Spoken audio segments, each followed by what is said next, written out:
اللہ الرحمن الرحیم اللہم صلی علی محمد و آلہ و اطرتہ بعدد کل معلوم لک۔ سامعین محتشم، سوال یہ ہے کہ رمضان المبارک کی آمد پر اکثر لوگ سوشل میڈیا پر یہ پوسٹ وائرل کرتے ہیں اور اس کو حدیث رسول صلی اللہ علیہ وسلم کے طور پر پیش کرتے ہیں۔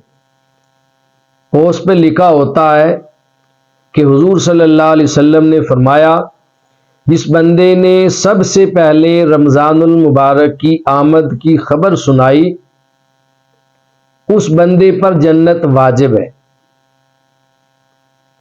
تو یاد رکھیں، ایسی بات کتب حدیث میں کہیں دور دور تک نظر نہیں آتی۔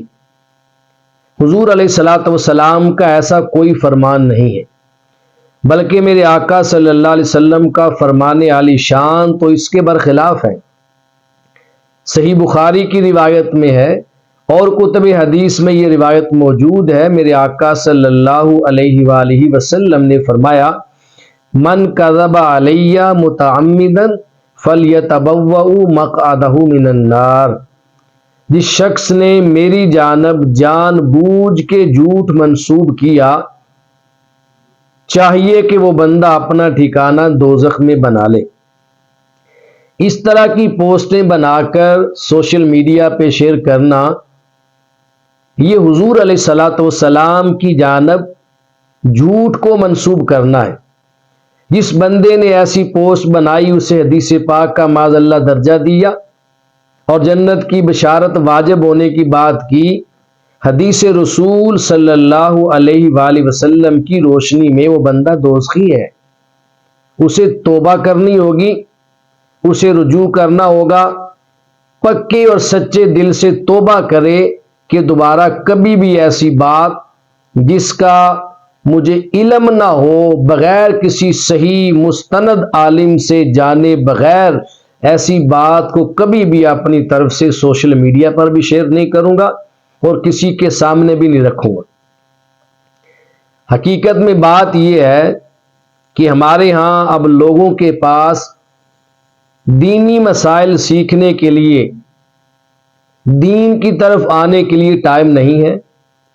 دنیا کے لیے سارا دن ہم ذلیل ہوتے رہتے ہیں، دھکے کھاتے ہیں، فیکٹری مالکان سے، ملوں میں، گاڑیوں میں، دکانوں میں، بازاروں میں، جہاں جہاں اپنے کام کاج پہ سارا دن سختیاں اٹھاتے ہیں، پریشانی کا سامنا کرتے ہیں، لیکن جب باری آتی ہے نماز ادا کرنے کی، جب باری آتی ہے روزہ رکھنے کی، جب باری آتی ہے حج کرنے کی یا زکوٰۃ ادا کرنے کی، تو ہم کہتے ہیں یہ کام بڑے مشکل ہیں، بہت مشکل ہیں، ہمیں تو جنت سستے میں چاہیے۔ اس لیے ہم نے شارٹ کٹ راستے نکال رکھے ہیں جنت میں جانے کے لیے، تاکہ نماز نہ پڑھنی پڑے، روزہ نہ رکھنا پڑے، حج نہ کرنا پڑے، زکوٰۃ نہ دینی پڑے۔ ان میں مشقتیں ہیں۔ شارٹ کٹ راستہ جنت میں جانے کا یہ ہے کہ رمضان المبارک کی آمد پہ بشارت دو، اعلان کرو اور مفت میں تمہیں جنت کی بشارت مل جائے گی۔ نہ نماز پڑھنی پڑے گی، نہ روزہ رکھنا ہوگا، نہ حج کرنا ہوگا، نہ زکوٰۃ دینی ہوگی، فقط ایک بار منہ سے مبارکباد دے دو۔ تو یہ ساری باتیں من گڑت ہیں میرے بھائی۔ نماز فرض ہے، حج زندگی میں ایک بار صاحب استطاعت پر فرض ہے، روزہ ہر مسلمان مرد اور بالغ پر فرض ہے، اس طرح زکوٰۃ صاحب نصاب پہ فرض ہے۔ اپنے فرائض کو صحیح طرح سر انجام دیں اور غلط باتیں نہ سنیں، نہ کبھی کریں، نہ غلط بات کسی کی مانیں، نہ غلط بات پہ دھیان دیں، باتوں کی تحقیق کر لیا کریں۔ اللہ عمل کی توفیق نصیب فرمائے۔ دوسرا سوال یہ ہے کہ حالت روزہ میں آنکھوں میں سرما ڈالنا۔ حکیم صاحب نے کہا ہے کہ سفید سرما آنکھوں میں ڈالنا ہے، پھر تمہاری آنکھیں ٹھیک ہو جائیں گی۔ تو کیا سفید سرما حالت روزہ میں آنکھوں میں ڈالنا جائز ہے؟ تو یاد رکھیں، سرما آنکھوں میں ڈالنا میرے آقا صلی اللہ علیہ وآلہ وسلم کی سنت مبارکہ ہے۔ سرما سفید ہو چاہے سیاہ ہو، کوئی بھی سرما ہو، رمضان المبارک کا مہینہ ہو چاہے غیر رمضان ہو، روزہ دار ہو چاہے غیر روزہ دار ہو، ہر صورت میں 24 گھنٹوں میں جب چاہیں آپ اپنی آنکھوں میں سرما ڈال سکتے ہیں۔ سرما ڈالنے سے آپ کے روزے کو کچھ نہیں ہوگا۔ نہ سرما ڈالنا ممنوع ہے، نہ حرام ہے، اور نہ ہی ناجائز ہے۔ سرما ڈالنا جائز ہے، سنت سمجھ کے ڈالیں، سرمے سے روزے کو کچھ نہیں ہوتا۔ اسی طرح پوچھا گیا تھا کہ کیا آنکھ میں پانی چلا جائے تو آنکھ میں پانی جانے سے روزہ ٹوٹ جاتا؟ نہیں، آنکھ میں پانی چلا جائے یا کان میں پانی چلا جائے نہاتے ہوئے، ان چیزوں سے روزے کو کچھ نہیں ہوتا، روزہ نہیں ٹوٹتا۔ اگلی بات، کھانے کی خوشبو سونگھنا۔ حالت روزہ میں کھانے کی خوشبو سونگھنے سے کیا روزہ ٹوٹ جاتا ہے؟ یاد رکھیں، کھانے کی جو خوشبو ہے، خوشبو کا نہ اپنا کوئی جسم ہے، نہ اپنی کوئی ذات ہے، نہ اپنا کوئی وجود ہے، نہ اپنا کوئی حجم ہے، یہ ایک صفت ہے۔ تو خوشبو آنے سے فقط روزہ نہیں ٹوٹتا، خوشبو کو روکا نہیں جا سکتا۔